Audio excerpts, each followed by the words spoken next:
Belajar analisis FKFD bareng kami yuk. Berikut adalah nama anggota kelompoknya. Untuk studi kasusnya yaitu sebuah perusahaan farmasi sedang mengembangkan obat antiinflamasi yang baru.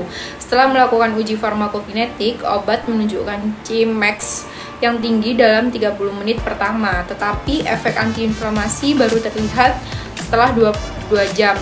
Studi farmakodinamik menunjukkan bahwa efek maksimal tercapai pada konsentrasi yang lebih rendah daripada yang ditunjukkan oleh Cmax. Pertanyaan pertama, mengapa ada keterlambatan antara Cmax dan efek antiinflamasi yang muncul?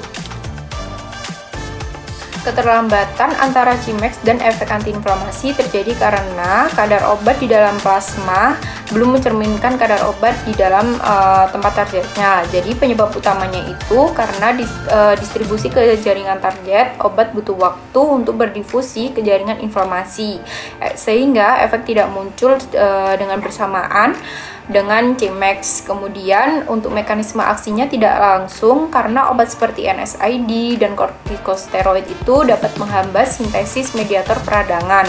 Jadi proses ini memerlukan waktu sebelum efek klinis terlihat.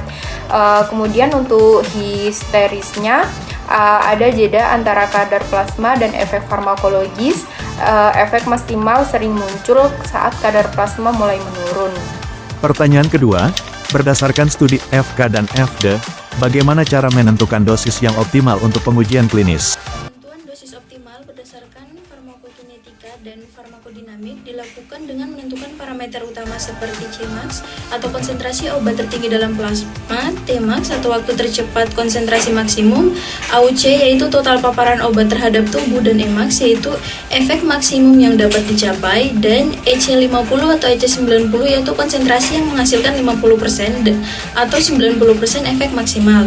Karena pada kasus ini efek muncul sekitar 2 jam setelah pemberian dan Emax tercapai pada konsentrasi lebih rendah dari Cmax, maka dosis optimal adalah yang mampu mempertahankan konsentrasi efektif saat efek muncul, bukan hanya meningkatkan Cmax. Selanjutnya dilakukan pemodelan PKPD untuk memprediksi dosis dan regimen pemberian yang paling efektif serta aman bagi manusia.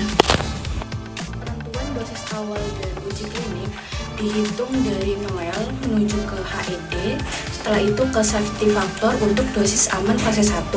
Lakukan uji klinik awal seperti SAD atau MAD dengan pemantauan PK sampai PD berkala guna memastikan onset efek sekitar 2 jam dan menyesuaikan dosis. Kesimpulannya, dosis optimal menjaga konsentrasi efektif saat efek muncul sekitar 2 jam dengan keamanan terjamin, bukan dosis tertinggi yang hanya menaikkan Cmax. Pertanyaan ketiga, bagaimana hubungan FK, FD ini dapat membantu dalam mengembangkan regimen dosis yang aman dan efektif? Hubungan farmakokinetik dan farmakodinamik pada kasus ini menunjukkan bahwa Cmax tidak selalu berkorelasi dengan Emax, karena efek antiinflamasi bergantung pada waktu dan durasi obat mencapai kadar efektif di jaringan target.